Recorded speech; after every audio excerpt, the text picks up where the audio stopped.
गीता में अर्जुन को स्वयं भगवान कह रहे हैं कि उस परमेश्वर की शरण में जा, उसके लिए उन संतों के पास जा जो तत्वदर्शी हो।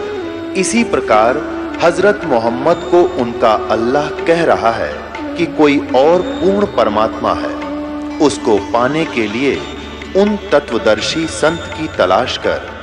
वो प्रभु कौन है, ये जानने के लिए कृपया अवश्य सुनिए जगत गुरु तत्वदर्शी संत रामपाल जी महाराज के अमृत वचन।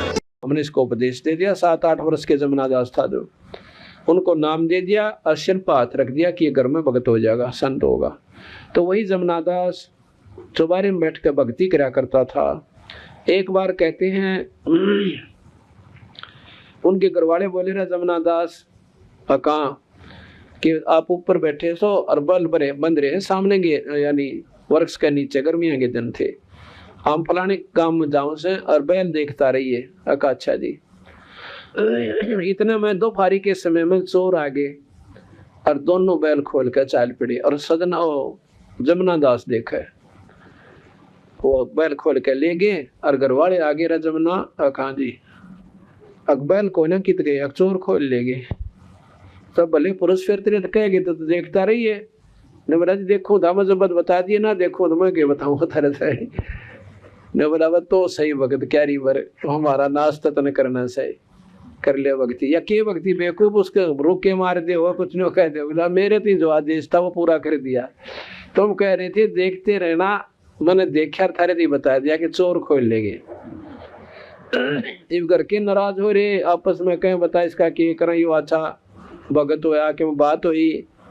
इतना में कहते हैं वो चोर अंधे हो गए और रास्ता भूल गए, वो बैल उल्टे उन चोरा ने इसके उससे की कर तलाए गए। तो जमुना दास बोला कि तुम देख लो इन्हें, ये आगे थारे बैल वही है ना, कहाँ जी वही से थे। तो उन चोरों से पूछने लगे भाई तुम थारे गिल किए बनी, हम तो सीम तक नहीं पहुंचे थे, अंधे हो गए। उसके बाद हमने बैल छोटे को ना, हमने सोच रहे थे ये ठीक है जानते हो गया आगे ने, ये नहीं ज्ञान था कि उल्टे मुड़ लिए। ये हमने नहीं सोचा ये ठीक मुंह हो रहा है, ये मन माने 5-4 गांव निकल जाएंगे, आगे गांव का नाम पूछ लिया। हम तो इस गांव में न्यों बड़े थे, अकबर न्यों पूछांगे अगले गांव में कौन जाना हमने फलाने में, अरे इतना तुमने मेरे को पकड़ लिया। इतने में उनकी आंखें भी ठीक होगी। तो उसने बताया कि भाई यहाँ पर कोई शक्ति है कहाँ, हमारे ऐसे ऐसे भाई बच्चा हमारा एक वो भक्ति करता है। वो दोनों चोर चौबारे में चले गए।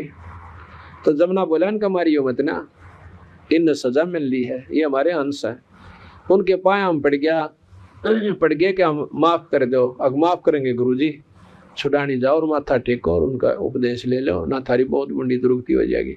उस दिन के बाद वो दोनों चोर भी नाम ले गए, बेड़ा पार करवाएंगे। तो संतान के संपर्क में बिरना किस पर ताली लाग जाए क्यों कर बेड़ा पार हो जाए। तो यहाँ कहने का भाव यह है कि गरीबदास महाराज ने उस सदना डाकू की गोली को हाथ में ले लिया और भगवान कृष्ण ने बाज के पीछा छुटवाया।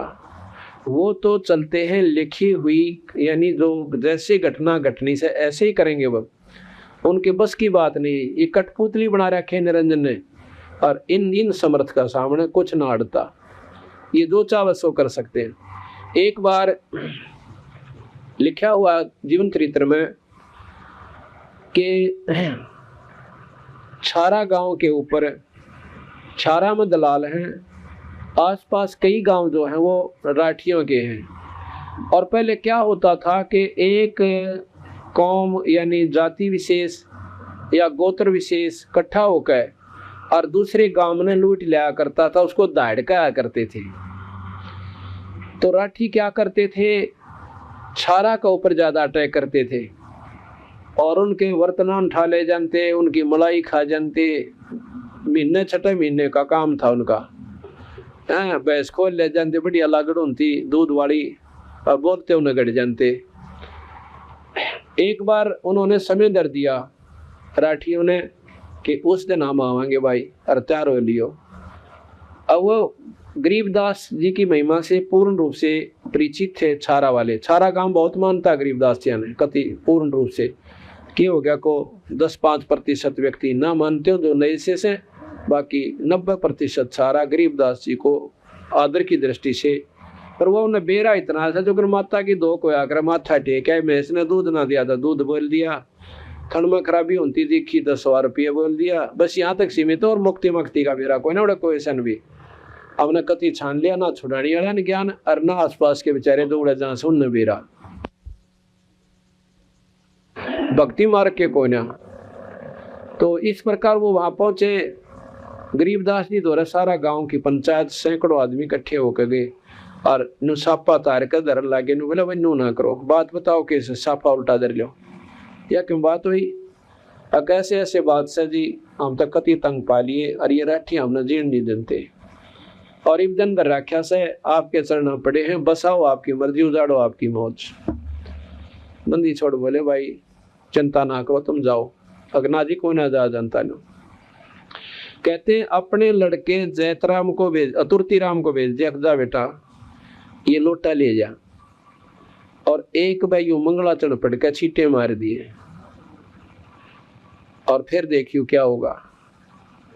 तो भाई क्या हुआ, तो भाई नो पूरे के पूरे जाबड़दा उठा, धूड़म धूड़ते आए, उन्हें गंद रखा था, समय रख रखा दोपहर का। तो कहते हैं उस तुर्ती राम जी आना उस लोटे के दल में तेर मन उंगला चढ़ पड़े कहनु छींटे मार दिए, जैसे गुरु जी का आदेश था महाराज जी का। नो छीटा मारा तो भाई उन राठिया ने सोची भाई नो तक फौज चढ़ी आओ सब बत उतरो बुलाओ, उन्हें सोची भाई दम दरिया क्या था, ये पुलिस में रिपोर्ट कराएगी दराज आ गए, और राजा ने मदद दे दी। और नौकों जानो पूरी फौज आने लग रही से, कहते उन राठिया की जूती की चप्पल की लाठी की, वो उसको ऊपर पड़ा बाजे डाक ठोकरे पाछे फिर कभी नहीं देखे। नो कहे 2 साल तीन तय उनने उनकी जूती प्रयोग करी थी, छारा ने अपनी मुफ्त में 2 साल तक बनवाई को साबित काम ने वो जूती छोड़ के बाज गए थे। उसके बाद छारा का पीछा छूटा उन मराठियों थे। ये बंदी छोड़ की शक्ति बताई, स्नान होने करके दे दी, और कृष्ण जी को काल्या बंदा मुड़ा उसकी खातिर बाज का पांडा छुटवाया। अब ये बुराई मत समझना, ये सच्चाई समझना। इतिहास उठा के देख लो, गरीबदास जी का भी शास्त्र से, उनका भी शास्त्र से, ये अनंत कोट ब्रह्मांड के भगवान से तो छोटी शक्ति ना थी। बोलो बंदी छोड़ कबीर साहे, बंदी छोड़ गरीबदास जी महाराज की, स्वामी राम देवानंद गुरु महाराज की, सर्व संतों की, सर्व भक्तों की, धर्मी पुरुषों की, श्री छुड़ानी दान की, सत साई। गरीब नमो नमो सतपुरुष को नमस्कार, गुरु के नहीं सुर नर मुनि जन साधवा, संतो सर्व सतगुरु साहेब संत सब दंडोतम प्रणाम, आगे पीछे मध्य हुए तिनको जा कुर्बान, निराकार निर्विषम काल जाल भंजनम, निर्लेपम निज नीर गुणम, अकल अनुद्वेश सुरति समापतम, सकल समाना नीरतल, उजल हिरंबर अर्दम, बेपरवा था वार पार नहीं मैं तम, गरीब दो सुमर सद होई, गणनायक गलता ना करो अनुग्रह सोई, आदि गणेश मनाऊं गणनायक देवन देवा, चरण कमल लो लाऊं, आदि अंत करूं सेवा, परम शक्ति संगीत सोई, अविगत गुण अतीतम, सत्तर पुरुष निर्मोही, जगदम्बा जगदीश, मंगल रूप मुरारी, तन मन भक्ति मुक्ति भंडारी, सुर नर मुनि जन जावे, ब्रह्मा विष्णु महेशा, शेष सहस मुख पूजय आदि गणेशा, इंद्र कुबेर सरीखा, वरुण धर्म राय जावे, समर्थ जीवन मन इच्छा फल पावे, 33 कोट अदारा जावे, सहस 88 बहुजल पारा कट है 33 कोट अदारा जावे, सहस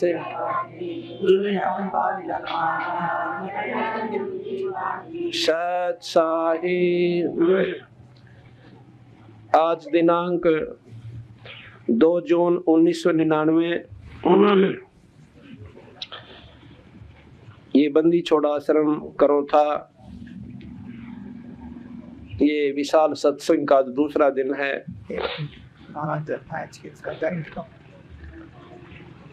जैसा कि कल आप सुन रहे थे,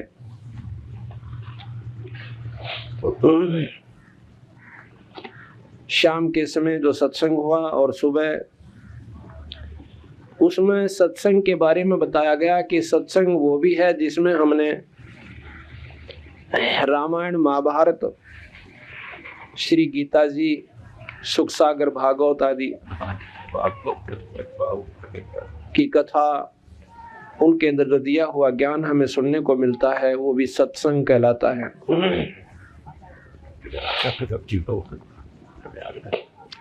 और एक सत्संग हम आपको बताएंगे जिसमें पूर्ण रूप से जानकारी दी जाएगी कि जीव कल्याण, आत्म कल्याण, जन्म मरण का दुख किस प्रकार हमारा दूर होगा, किस प्रकार आत्म कल्याण होगा। जैसा कि कल बताया था कि केवल किसी धार्मिक शास्त्र के पाठ करते रहने से जीव का कल्याण नहीं हो सकता, जन्म मरण नहीं मिट सकता। अगर वो उन सुनी हुई कथाओं को अपने ध्यान में रखता हुआ और अपने जीवन को उसके अनुसार ढाल भी लेगा, तो भी उसका जीवन सुखदायी जरूर हो जाएगा आने वाला, जब उसको मनुष्य शरीर प्राप्त होगा, यानी कष्ट कम होंगे। लेकिन लक 84 नहीं मिट सकती। जन्म मरण इस 3 लोक की भक्ति थे, चाहे वो मुसलमान साधना है और चाहे हिंदू साधना है या अन्य क्रिश्चियन साधना है, ये सिर्फ 3 लोकताएं की भक्ति है। ऐसा कबीर साहब और गरीबदास जी ने बताया। अपने नाम की भिन्नता कर रखी है। हिंदू विष्णु कहते हैं, मुसलमान उस शक्ति का नुमाइंदा मूसा जी को मानते हैं। हिंदू ब्रह्मा कहते हैं, सृष्टि के रचने वाला यानी आदि पुरुष, और वहाँ मुसलमान भाई उसको आदम कहते हैं। हम हिंदू जो हैं यहाँ पर शिव को की महिमा गाते हैं, तो वहाँ पर शिव के स्थान पर मोहम्मद साहब को ज्यादा महत्व दिया जाता है। नाम भिन्न है, शक्ति जो की तो है। मोहम्मद साहब की उपासना सारी शिव की उपासना है। तो महाराज कहते हैं, ब्रह्मा विष्णु महेश शिव की साधना, चाहे वो किसी भाषा बदल कर, जैसे हम बैकुंठ कहते हैं हिंदू, बैकुंठ हिंदी का शब्द है, संस्कृत का। स्वर्ग हिंदी का, बैकुंठ संस्कृत का, और बैसत उर्दू का शब्द है, उसी स्वर्ग को कहते हैं। अब नाम बदल लेने से कोई फर्क नहीं पड़ता।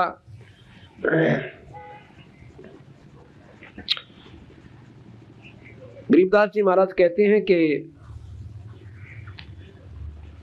चाहे तो रोजा कहो और चाहे उसको ग्यास कहो। रोजे नाम व्रत और ग्यास के दिन भी, एकादशी के दिन भी व्रत ही रखा जा से। और कहते हैं, कहने ही में भेद है, रसोई में नाज। कुछ भी बना लें उस दिन, यानी वस्तु वाह की वाह है, लेकिन कर्ण में अंतर है, भाषा का भिन्नता है, तो इससे कोई फर्क नहीं पड़ता। तो कबीर साहब के अनुसार, गरीबदास जी के अनुसार, ये तीनों साधनाएं कुछ लाभदायक जरूर हैं, लेकिन पूर्ण रूप से आत्म कल्याण नहीं कर पाती, जिसका परिणाम ये होता है कि लख 84 जन्म मन जीव का नहीं मिटता।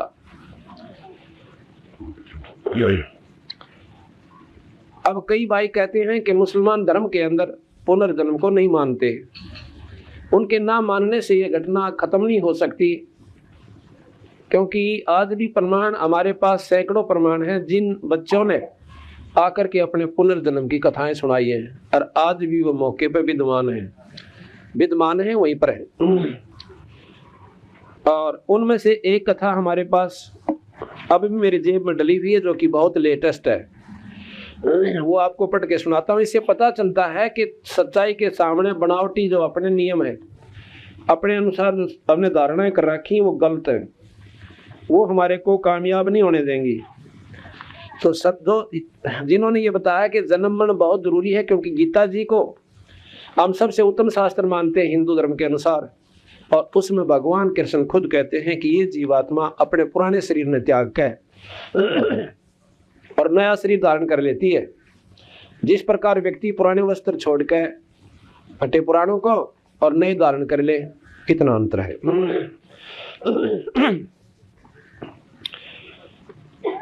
ये 15 मई 1999 दैनिक ट्रिब्यून की खबर है। ये मेरे पास उसकी कटिंग है, अभी आपको पढ़कर सुनाता हूं। पुनर्जन्म सुल्तानपुर 14 मई लिखा है, क्या पुनर्जन्म की गाथाएं सिर्फ हिंदी फिल्मों का ही विषय है? क्या वास्तविक जीवन में इनकी कोई पहचान हो पाती है, या अतीत की खुदत स्मृतियों नए जन्म में भी साथ चली आती हैं? यदि हिसार के सुल्तानपुर गांव के 6.5 वर्षीय पवन की बातों को सत्य मान लिया जाए, ये लिखने वाला अपने हिसाब से लिख रहा है लेकिन वो सत्य है, क्योंकि जब 6.5 साल का बच्चा और पड़ोसी गांव की सारी विवरण दे सके कि मैं फलाने का लड़का था, ये मेरा नाम था और मेरा 2 पत्नी थी, क्योंकि मेरा भाई गुजर गया था, मर गया था, स्वर्ग सिधार गया था, और वो भी मेरे साथ पल्ले लगी थी, और मेरी जो अपनी पत्नी थी वह मुझे घना तंग कराया करती, लड़ती रहती थी, बहुत तंग करती थी, और मैंने स्प्रे पीकर अपनी आत्महत्या कर ली थी, और उसके बाद मेरा यहाँ जन्म हो गया। उसने सारा विवरण इसमें दे रखा है।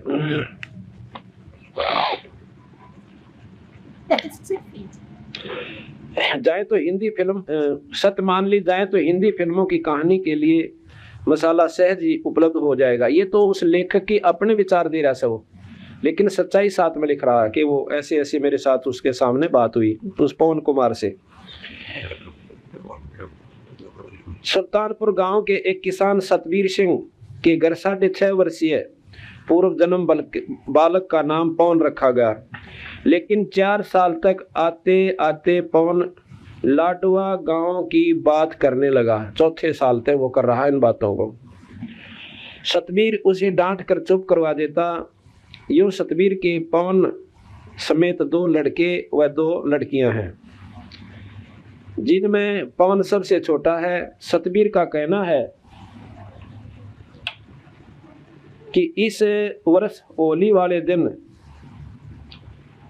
जब उसके हाथ पर मेहंदी लगाने लगे, तब पहले तो उसने टोकते हुए कहा कि मानसा के हाथा पर मेहंदी ना लगाते, यानी अपनी भाषा में बोला कि मानसा के हाथ पर मेहंदी नहीं लगाते। क्या फिर उसने जोर देकर कहा कि हाथ पर उसका नाम इंद्र सिंह लिखवा दो। उसने अपने पिता का नाम हरि सिंह बताया और अपने आप को लाडवा निवासी कहा। धीरे धीरे ये बात चल निकली। लाडवा के एक महिला आई। लाडवा गांव पड़े से बिल्कुल सीम लग गया, जैसे डिगल और करौथा की आपस में। लाडवा की वो एक औरत आई, एक महिला वहां पर गई हुई थी अपने किसी कामवश, और पवन कुमार ने उसे पहचान लिया। उल्लेखनीय है कि लाडवा और सुल्तानपुर के बीच दूरी सिर्फ ये 8 किलोमीटर है। उसने 8 किलोमीटर बताया। इंद्र सिंह के रूप में पवन ने बताया कि उसके 3 लड़के व 3 लड़कियां थी। दूसरे भाई की पत्नी छोटो से उसका उसकी दूसरी शादी हुई थी, क्योंकि भाई की मृत्यु हो गई थी। दूसरी पत्नी से इंद्र सिंह का झगड़ा रहता था। घरेलू विवाद से परेशान होकर इंद्र सिंह ने आत्महत्या करने का मन बनाया। खेत में पहले से ही स्प्रे की बोतल दबा कर रखी थी। एकांत देखकर स्प्रे पी ली। उस दिन किसी मामले में गांव में पहले ही पुलिस आई हुई थी। पत्नी ने बिना ज्यादा बताए दाह संस्कार भी कर दिया ताकि कहीं मामला बिगड़ न जाए। इस तरह इस लीला समाप्त करने के बाद इंद्र सिंह का कहना है कि राम ने 3 महीने उसे रखा, फिर उल्टा छोड़ दिया। वह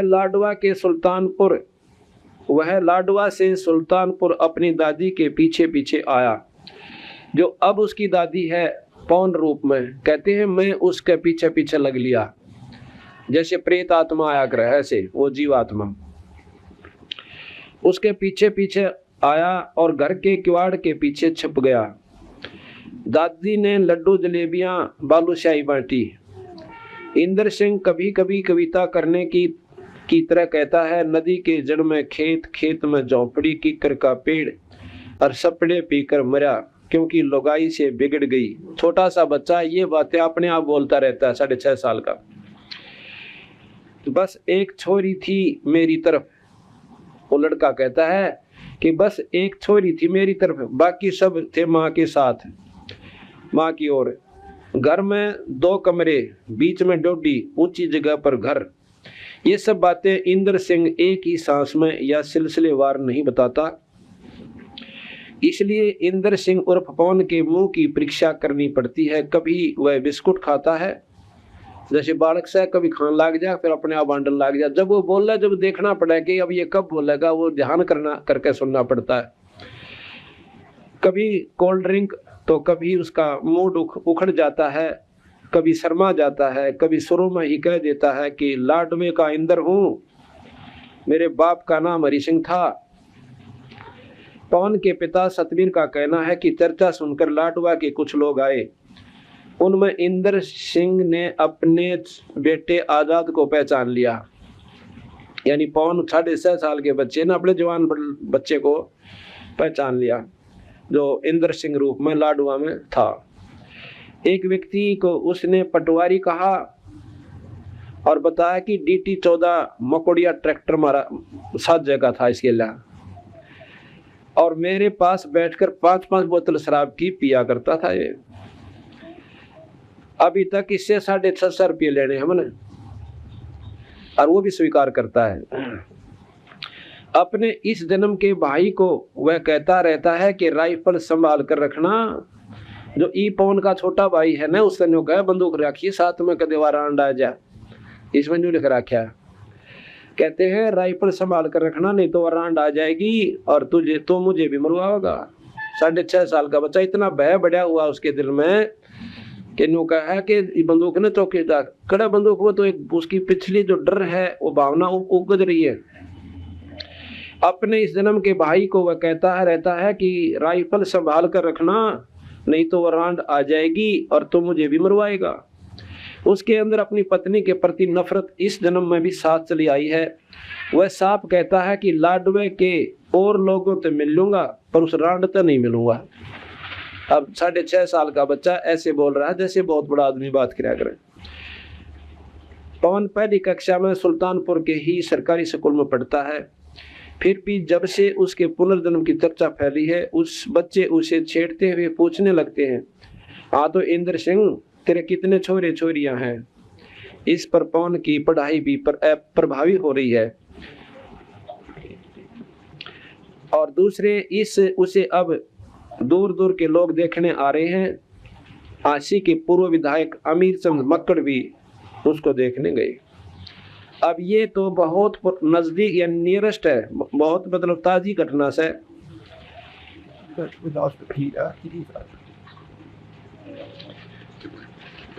और जो भाई नौके से के पुनर्जन्म होता कोई ना, वह उनकी अज्ञानता यानी उनको ज्ञान पूरा नहीं है, इसलिए उनका ज्ञान भी अश्रेष्ठ है, सत्य से परिपूर्ण नहीं है। और बंदी छोड़ भगवान कबीर साहब ये सब मानते हैं, पुनर्जन्म भी है, जन्म मरण भी है। लेकिन जब तक हम साधना गलत करते रहेंगे हमारा जन्म मरण मिटे कोई ना। जन्म मरण का दुख सबसे बारा बताया।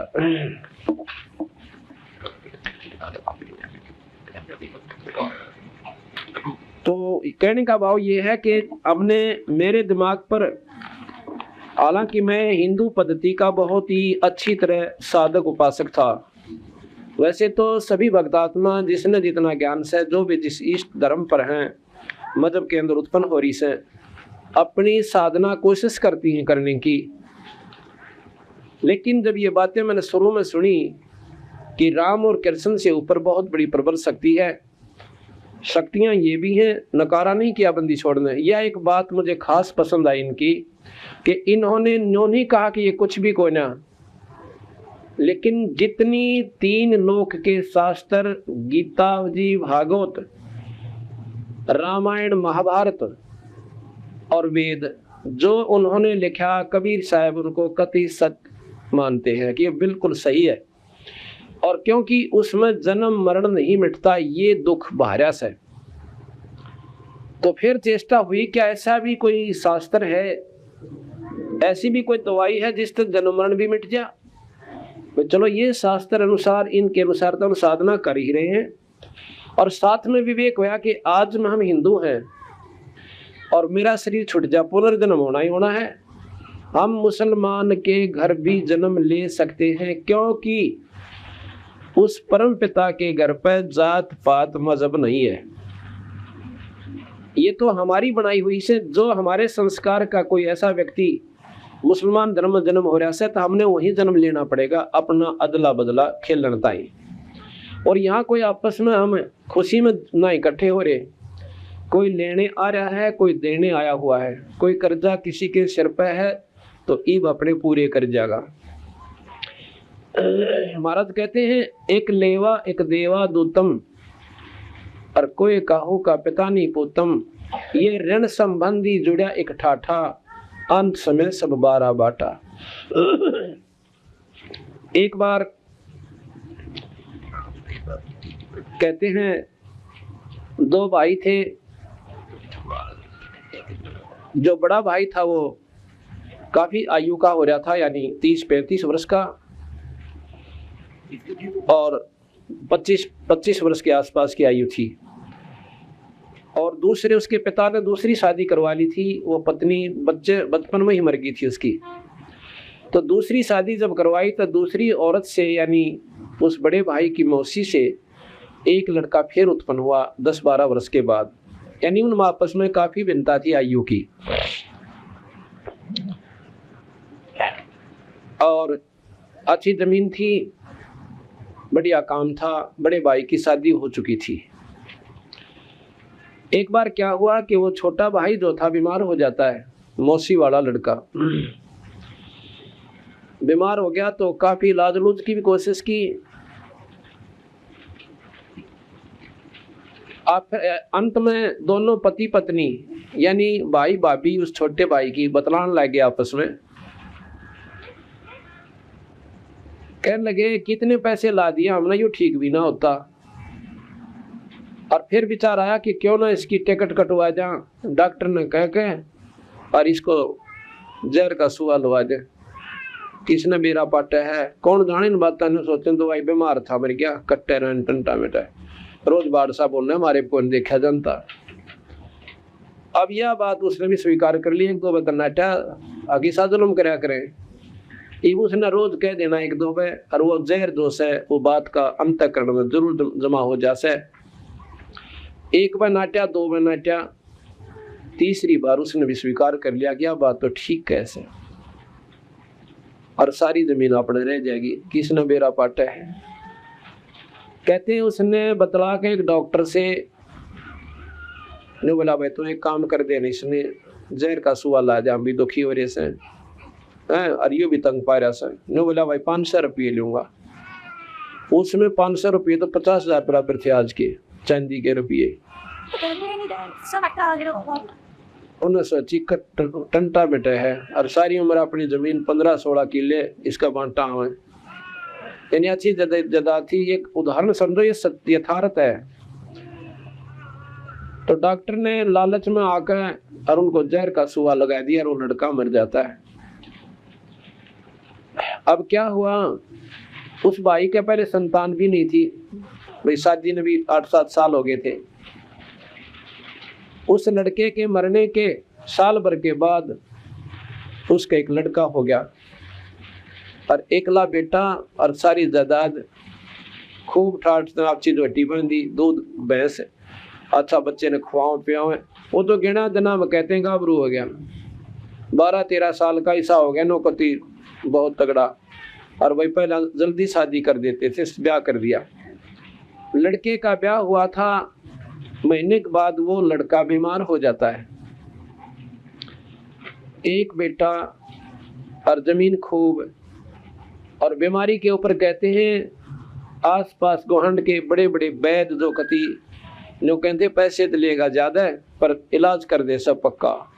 तो वहां पहुंचे कि पैसे कितने ले ले वैद्य जी, मेरा छोरा जीवित होना चाहिए। इतने पैसे बर्बाद कर दिए को 5 साल 2-3 साल तक 2 साल में के पूछे मत न।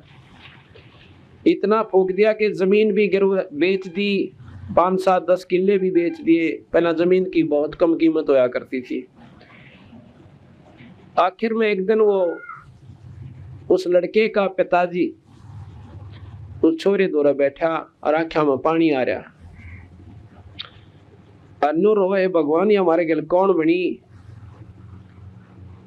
अरे भी लड़का मरेगा क्योंकि दवाई काम करना बंद करेगी। मैं तो नबी कह दिया भी देखो ये इस बीमारी की इतनी गजब दवाई है, आज तक कोई इसकी दवाई मतलब इसी खतरनाक बीमारी भी कोई ना पर दवाई काम ना कर रही, यह बात नहीं समझ बीमारी मारा। तो उसने कहा अब विचार कर रहा था कि अब इसका अंत समय है फिर और तो कोई बात को ना दिखती। उस समय वो लड़का सामने बैठे हुए अपने पिता को कहता है भैया जी अब भाई कहा, और उसकी आवाज ऐसी आई जैसे इसका भाई मरा था। वो न्योकी नी आवाज आई तो वो एकदम चौकन्ना हुआ कि भाई की आवाज कहां से आएगी। वो फिर बोला भैया, जब देखा कि लड़का बोला है ने बोला ना बेटा मैं तेरा बाप सू, तक छोड़ बावड़ा के दे इन बातों में कौन किसका बाप और कौन किसका बेटा, यहाँ पे मैं तेरा भाई हूं और वो हूं जिसने जहर देकर मरवाया था। तूने मुझे जहर देकर मरवाया था और आज मैं वो अपना बदला लेने खातिर तेरे जन्म लिया। और ये भी इतने पैसे बाकी रह रहे लाकड़ियां के और कफन के अपना हिसाब चुकता हो जाएगा और कर ले इकट्ठे पहले आध घंटे में मैं शरीर छोड़ जाऊंगा। उसका आए पसीने। अब नो तो मेरा पाट गया कि तेरे कर्म का फर्ज है भाई। और लड़का को ना जवान बच्चा हो गया और बच्चे होना कोडा मेट हो है यानी वंश नष्ट, और जो कुकर्म किया था वो सामने प्रकट हो गया। अब वो विवेक से काम लेता है। ने बोला भैया बात बिल्कुल ठीक से तेरी, भाई मैं नीच आत्मा था और अपने स्वार्थवश होकर मैंने आपको मरवा दिया। भाई मैं तो अपने कर्म का दंड भोग लूंगा क्योंकि जिसका जवान बेटा मर जाए उसका पीछा रह भी किया जा सकता जैसे समाज मानता है। और दूसरी बात यह है भाई एक बात बता दे मुझे, जो तेरी पत्नी है इसने क्या खोट कर दिया। अब क्या है कि यह जीवित फूकी जाएगी। पहले सती प्रथा थी, सती प्रथा थी कि पति मर जावे उसकी गेला उसने सती होना पड़े। इस बेचारी का क्या कसूर है जिसने अब जलना पड़ेगा जिंदगी। इससे बड़ा दुख इसके लिए और क्यों हो सका है। जो बोला इसकी भी बता दूं, हाँ किसकी बता दे कि जो ये डॉक्टर था ना वो वैद्य कहाँ से है। को तो तेरे मरने के बाद महीने 2 महीने बाद हार्ट अटैक होकर मर गया था। अच्छा तो वही डॉक्टर जो है ये मेरी पत्नी बनकर ऐसा है और अपने किएगा डंडी भोगेगा, जिंदा जलेगा डांगरी भी हो। जब तक स्वार्थ में आकर और देखा कोई ना आगा पीछा कि तू के जुल्म करने जा रहा है। वो बच्चे भी रह गए थे, जायदाद भी छोड़ आया था और अब जीवित जलेगा। तो इसलिए महाराज कहते हैं एक लेवा एक देवा दूतम कोई काहू का पिता नहीं पूतम। ये ऋण संबंधी जुड़ा एक ठाठा, ये मौजूरी से अपने ऋण यानी लेन देन और अंश में सब 12 बाटा। आज मेरा शरीर छूट जाओ मेरे बच्चे कहाँ रहेंगे और कहाँ मेरी जायदाद रहेगी। मैं तो होया 12 बाट और नंबर इन बालकों का भी 10 साल पाछा आ जाएगा, 15 साल पाछा आ जाएगा। यानी यहाँ कोई नहीं रहे और आगे बेराना किस रूप में संपर्क हो वह कुत्ते बने मैं गधा बनो, 12 बाट आप हो गए। तो कहते हैं इस प्रकार इन बातों का जो हमें ज्ञान होता है इसको भी सत्संग कहते हैं। तो कबीर साहब का असली उद्देश्य कहने का ये है कि भाई जो साधना तुम कर रहे हो ये तो अपने अदले बदले तक सीमित है। किए हुए कर्म का दंड प्राणी भोगता रहेगा और शुभ कर्म का फल भी भोगता रहेगा। पर भाई ना 84 मिटे और ना जन्म मरण मिटे, और ये सबसे बड़ा दुख। तो हमने यह चेष्टा बढ़ी कि भी ऐसी कौन सी बात पाओगी जो कबीर साहब बताना चाहो से, कोई बात तो होगी जब इतना ठोक के ये कह रहे थे कि इनसे ऊपर और शक्ति है जो जन्म मरण में मिटा सकती है, और सबसे बड़ा दुख यहाँ पर जन्म और मरण का है। आज देखो हमारे सारे बच्चे भी हैं और बैठाठ हो रहे हैं और इतने सुख महसूस कर रहे हैं हम अपने आप में, जिनके पास सारी सुविधा, जैसा उनका अपना विचार से संतों की दृष्टि से सुखी नहीं हुआ है, क्योंकि कैद में सुख कौन मान लेगा। और इसी बूंदी कैद इसमें नो बना बेरा कब यहाँ से के कैर टूट जा। तो और कल मेरा शरीर छूट जावा तो या ठाठ गए, ये बच्चे भी जाएंगे। अंत समय में जब मरती हाना इस प्राणी का हाल देखा है, कोई न बता देना तेरा असाध्य रोग हो गया और कैंसर बन गई या कोई और ऐसी बीमारी की इसका इलाज कोई ना, और फिर उस बच्चे की, उस व्यक्ति के विचार सुने, उसके मन की भावना देखा। अगर मेरे कोई ऐसा कह दे तो फिर मेरे बारे में देखना मैं कैसे विचार पाऊंगे मेरे। इतनी जैसे वो जायदाद औलाद इतनी याद आवेगी, भाई मेरे बच्चा का क्या बनेगा, मेरी जायदाद ने कदे बालक पाछे तो खराब ना कर दे, इनका कौन रखवाला होगा। ऐसी ऐसी चिंता मोर दूना जल्दी यानी खत्म हो जाएगा। और फिर मर के जहाँ आशा ता बासा हुई, उन्हीं के मन मन बैल बन के आ जावे, और वही बच्चे फिर जोड़ के बैल में और उसके ऐसे मोटे मोगरे मारेंगे उस पिताश्री के, और पूरी चाल देखेंगे उसकी। हमारा कहे यूं दुख पाड़ते वारा होगा तेरे जान में। इसके बारे में बताते हैं कि एक बार कबीर साहब एक बहुत बड़े सेठ के पास गया। सेठ से कहने लगा, भाई महाराज जी जाकर खड़े हो गए, और सेठ ने ठाई दोनी अगले अगना, भाई ये ना लेता मैं, और के लेगा अगम कुछ देन आया सुन तेरे पे। क्यों? उनकी हंस आत्मा थी जैसे बलक बुखारे के बाद से गेला बंदी छोड़ने, उसके साथ कितने तरीतर करने पड़े उसके आत्म कल्याण के लिए। कहने लगा मैं तेरे को कुछ देन आया सु भाई। उसने सोचा भाई साधु साधी कैसे कुछ हो सकता है, कोई सा वरदान दे दे दनाडे हो जा।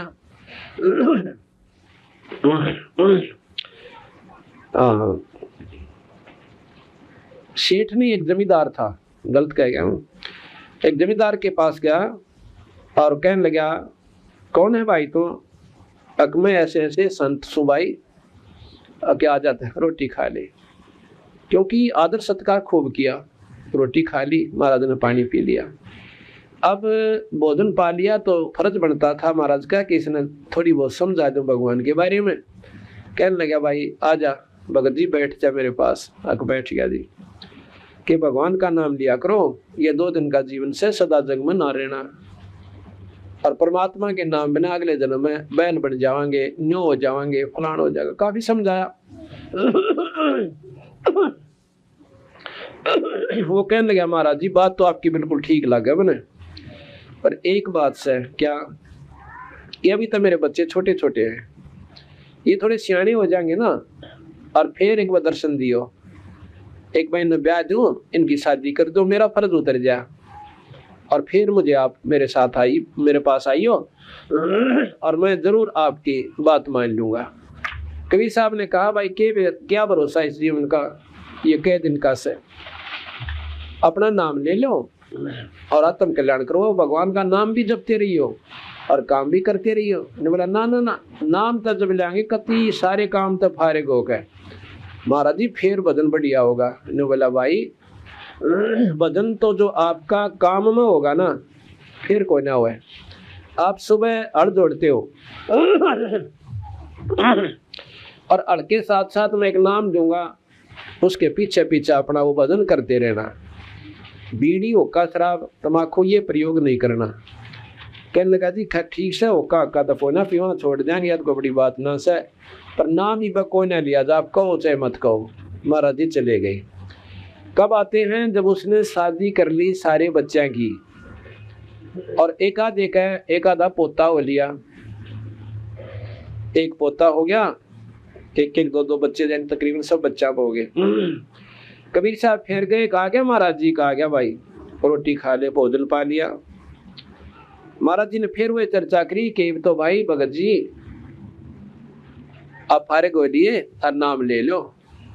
ने बोला महाराज जी एक बात बताऊं आपने कि नाम क्यों कर ले लो, छोटे छोटे पोते और ये पोती, बच्चे करें खेत में काम और मैं इन्हें घर में देखूं सू, अगर मैं नहीं संभालूंगा, मैं नाम पर लग गया तो बच्चा ने कौन रखेगा और खेत में घना नुकसान हो जाएगा। ने बोला भगत जी अर्तन की वायदा कराया था, अक बात तो आप ठीक कहो सो, पर समय भी तो देखा जा से को ना सूत मान दी। ने बोला भाई 2 दिन का जीवन है, शरीर छूट जाएगा, फिर अनमैटी होगी। अगना महाराज जी देखो फिर मिलियो कभी आ करके। अब क्या होता है, अब भाई वो 5-4 साल में उसकी टिकट कट गई, यानी वो शरीर छोड़ गया और फिर बैल बन गया। महाराज जी आए 10 साल के बाद, उसने आके पूछा भाई वो औरतें भाई घर में, कहा थारा वो कहाँ गए ससुर जी? महाराज जी उन्हें तो 3-4 साल हो गए, वो तो देहांत हो गया उनका। मर गया, कहाँ मर गया? तो महाराज जी ने तो ज्ञान था ये सारा, तो कहने लगे देखा को तो भाई बैल बन के और उन बेटिया का लाग रहा से खिंचाई करन। खेत में पहुंचे, जाके उन्हें रुकवा लिया। महात्मा ने वो बालक भी जाने थे महाराज जी को, आ जाओ महाराज जी बड़े दर्शन दिया, आ जाओ बैठ जाओ। बैठ गया भाई। ने बोला भाई एक बार इस तरह बैल तो बतला लूँ 2 बात, इससे के बतलाओगे? बताऊंगा, फिर बताऊंगा, इससे के बतलाऊंगा। तो उसके कान में जाके कहने लगा सुना चौधरी साहब के हाल से, वो नो कान ठाए उसने। महाराज जी की शक्ति ने झोटा बुला दिया गरीब कबीर साहब ने। कहने लगा अकबले पुरुष में के क्या करता तेरे ते जीवात्मा तो को ना मान्या, के क्या करता महाराज जी? आप तो घर उजाड़न की बात करो, सारी काम छुट्टिया कर थे। नो बोला भले पुरुष तो बैल बन गया रे, अक्तन के बेरन बातां का आपने सारा ज्ञान को ने बोला अच्छा क्यों करे कि मेरी जगह मान ले कोई और ने कमा बैल आ जाता तो थोड़ा काम करो हर बालका का नाश हो जाता।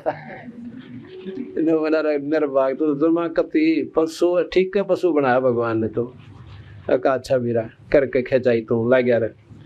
आँखा में ढी डारी पानी पड़े और फांसा में नंगे पैर ऊपर तो बालक मारे सटे उसके और फिर भी नो खूब राजी हो रहा। ये ममता इतनी कसूती गाइड रखी इस कालबली में, इतना अंधेरा कर रखा है।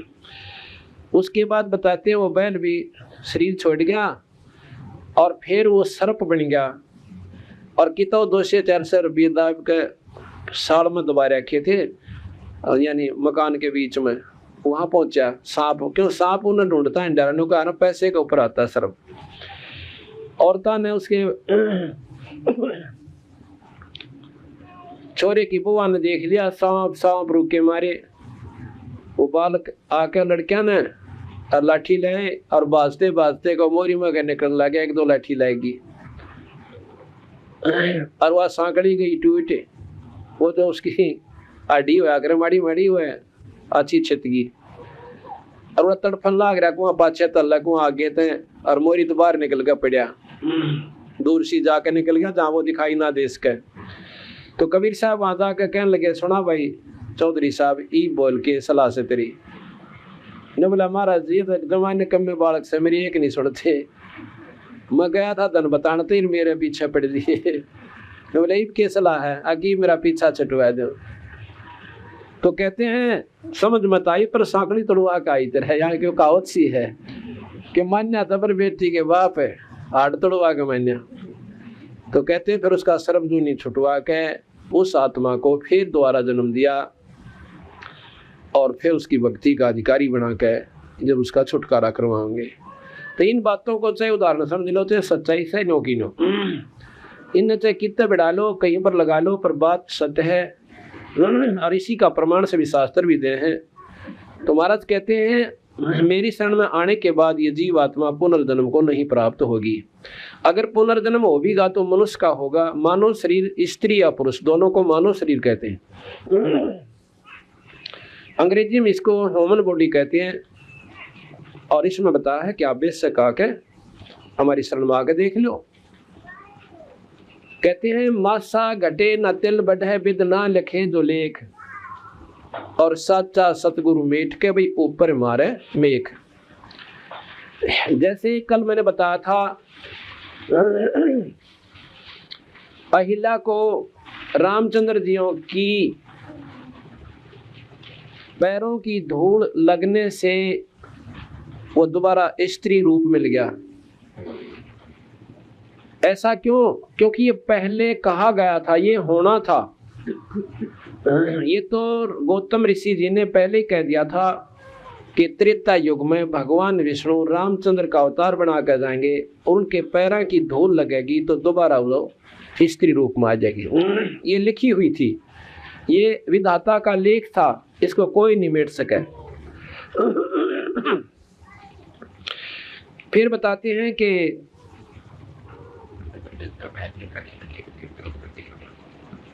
काल्यवन ने जब चढ़ाई की तो वो भी लिखा है कि मुचकन से ही मरना था, कृष्ण के बस का कोई ना था। इससे सिद्ध होया कि ये तो कठपुतली बने बीच में, भगवान तो विधाता कोई और है जिसने जो लिख दिया वो मिट नहीं सकते, ये नहीं मिटा सकते उसको। और यहाँ का विधाता है ज्योति निरंजन, वेद उसे ब्रह्म कहा और निराकार शक्ति बतावें। और मुसलमान भाइयों की जो कतेब हैं वो चारों कतेब उसको बेचून कहती हैं। बेचून जो दिखाई ना दे, निराकार शक्ति जो आकार में न आवे। कबीर साहब ने कहा कि ढूंढत ढूंढत मुसलमान संतों ने कोशिश की, दिखाई ना दिया, जब हार के कह दिया वो बेचून है, बेच गुण है, निर्गुण है, उसमें वो आकार में नहीं आ सकता। तो निराकार शक्ति यहाँ का विधाता 21 ब्रह्मांड का जो मालिक है वो ज्योत निरंजन भगवान है। और यही का वो विधाता है, उसके लिखे हुए लेख को कोई नहीं मिटा सकता। कोई का तात्पर्य जो उसके अंतर्गत शक्तियाँ ब्रह्मा विष्णु महेश आदि माया शेरा वाली और बाकी देव देवता तो बहुत छोटी शक्तियाँ होगी, उनके तो बस का कोई ना किसी अंक ने वो मिटा दे। जैसा कि आपको कल भी बताया था कि भगवान राम से ना तो अपने लेख मिटे कि बाली को मारा था त्रेता युग में, द्वापर में कृष्ण जी बनकर उसका ज्यों का त्यों बदला देना पड़ा, और ना ही नारद जी द्वारा दिया हुआ श्राप मिटा, उस श्राप का भोग भी उसने भोगना पड़ा, उसके अनुसार आना पड़ा।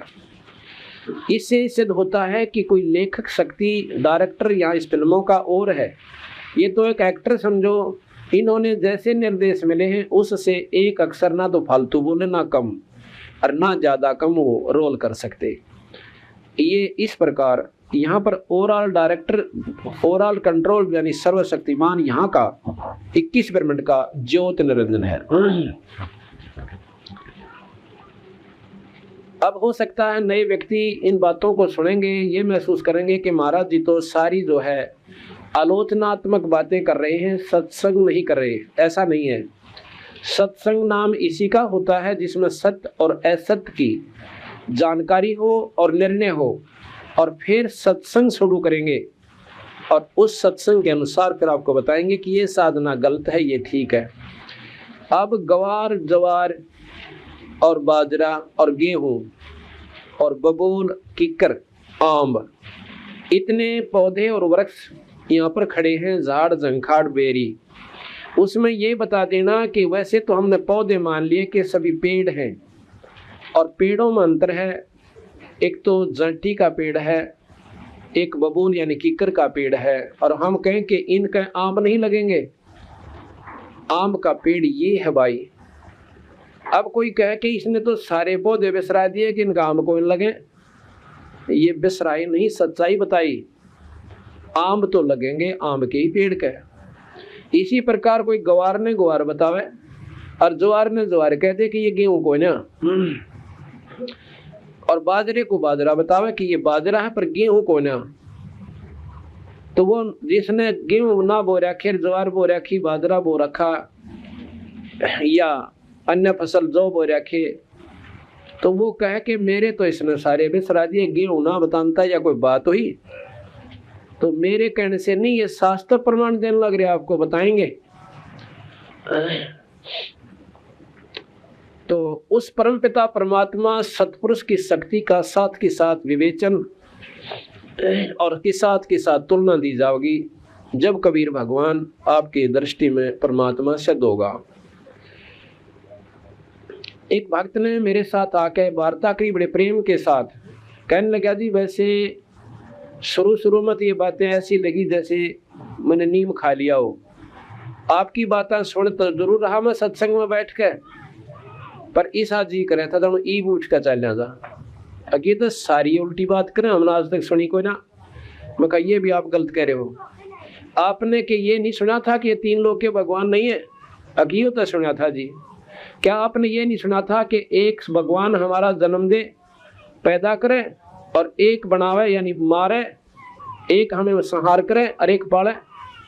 आकाश ये भी सुना था। आराम तो बैठ जा, ये भी सुना था। फिर भाई गलत क्यों बता दिया आपने? ये भी सुना गीता जी में, मैं अभी गीता जी का विवेचन शुरू करूंगा। गीता जी में ये भी सुना होगा कि भगवान कृष्ण खुद कहते हैं कि अर्जुन तेरे मेरे बिना गिनती के जन्म हो लिए। और भाई या तो एक ला इलाज बीमारी है, इसका कोई इलाज नहीं, जन्मना भी है मरना भी है, फिर इसकी चिंता क्या की करे? यानी ठा लाठी ठा हथियार और ओजा कर डाल लड़ना है। ये तो ऐसे जैसे वस्त्र बदल दिए ऐसे। क्या आपने ये गीता नहीं सुनी? अब ये भी सुना। फिर बताओ मैंने गलत कौन सा बता दिया? एक बता दिया। आप कहते हो कि इनसे ऊपर और शक्ति है, या समझ में ना आई या और समझ ले। जब ये तीन लोग के परमात्मा है और हम भी तीन लोग के कहें, इनको कति नकारा नहीं किया।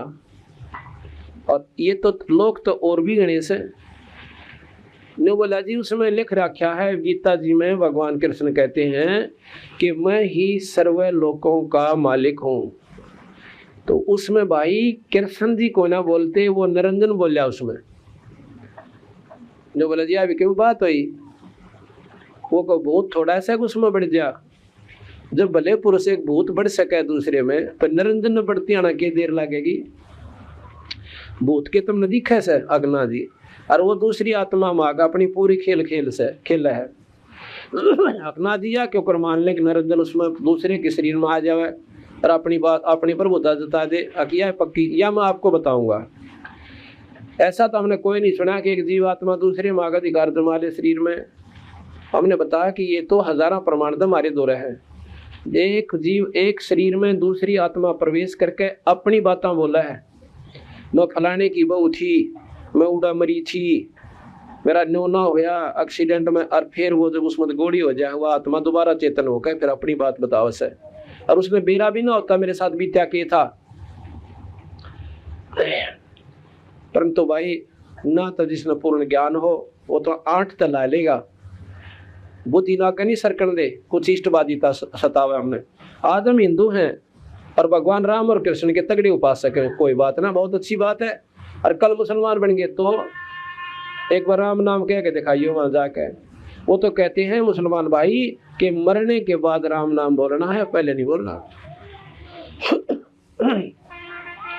कोई मर जाता है ना, उसके बाद कहते हैं राम नाम सत्य है और सत्य बोलो गत है। ये मुसलमान भाई भी बोलते हैं। एक बार क्या हुआ, पीपा जी एक बहुत बड़ा राजा था, राजस्थान का नवाब था, आत्म कल्याण का बेरा पट गया और भक्ति करने लग गया। एक दिन वो चला जावा था राजपाट छोड़ के और भक्ति में बड़ा आरूढ़ हो गया था। काफी वर्षों भक्ति करते हुए एक शहर में जा था और जाकर के एक तेली के घर में, मुसलमान तेली था, उसमें जाके कहा कि माई राम राम भोजन दे। और भाई मुसलमान घर में राम राम ऐसा कह दिया, इसी गोली मार दी।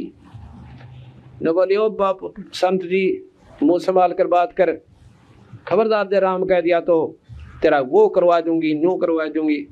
मरने के बाद राम राम बोलते हैं अगमाई मन ना बेरा था, तने सारा बेरा था, तूने जानबूझ के करा है, अभी पलाती हूँ ये करती। तो तेलन बोली तेरा कौन इसम, गरीबदास जी महाराज ने लिखा अपनी वाणी में, पीपा बोले तेरा मरियो खसम। इतना कहते हैं कि तेली जो है बैल की खातर न्यार रोड़ा था, उड़े लुढ़क गया। तो उसने देखा ना उन तेली के आसमान में पैर मुँह रहा बा, इबला गेरू के मार आए मरगी, पति मर गया, इकट्ठे हो गए दुनिया। अब ले इकट्ठे सारे हो गए, ने बोले लाओ किताब और बोलो हक्का राम, के ई भाई राम नाम बोलो। कहते बोला राम नाम सारा कुटुम्ब, और बही रांड छिन्न में ऐसी हुरम्ब। इतनी सुंदर जवान लड़की और एक अक्षर में रांड हो गई, यानी उसका पति मर गया। अरीब सारे राम राम बोले। और बिप्पा जी फिर आगे अकबोल मालनी इब्राजी होकर बोले राम राम। इब कह ले तो मेरे पाछे बोल जाकर ना किसी प्रकार से ले लो भगवान का नाम। कहते हैं सारा परिवार और तेलन तेरे नाम में पड़ गया कि हे मालिक हमें बख्श दो, गलती होगी। कहते हैं इतनी मैं एक चुटकी मारी थी और तेली जीवित कर दिया। तो सारा परिवार नाम ले लिया, उस मतलब अपने शरण में आ गए, वह भगवान का भजन करने लगे। फिर उनको बताया कोई मजहब नहीं, कोई जात नहीं, परमात्मा बिना गुजारा कोई ना। तो इस प्रकार हम दूसरे मजहब में पैदा हो जाएंगे तो हम राम नाम नहीं ले पाएंगे। और आद राम नाम की थोड़ी सी भी अवहेलना हम सुन कबीरा जी को ना, राम नाम का हमें ज्ञान भी नहीं। राम कहते किसे, हमने तो एक रामचंद्र जी को राम मान रखा है, यहाँ तक बुद्धि सीमित होगी। सतयुग में भी तो राम नाम का जाप था, वो राम न्यारा सबाई। वो कैसा राम है, राम किसे कहते हैं?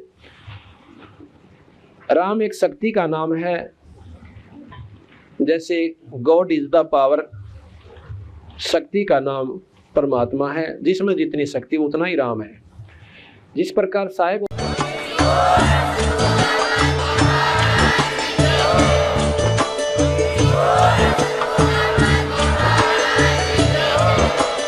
आप सुन रहे थे जगत गुरु तत्वदर्शी संत रामपाल जी महाराज जी के मंगल प्रवचन। अधिक जानकारी के लिए विजिट कीजिए हमारी वेबसाइट www.jagatgururampalji.org। संत रामपाल जी महाराज जी के शुभ आशीर्वाद से पूरे विश्व भर में 500 से भी ज्यादा नाम दीक्षा केंद्र हैं, जिन पर संत रामपाल जी महाराज जी द्वारा ऑनलाइन निशुल्क नाम दीक्षा दी जा रही है। अपने नजदीकी नाम दीक्षा केंद्र का पता करने के लिए संपर्क करें 8222880541।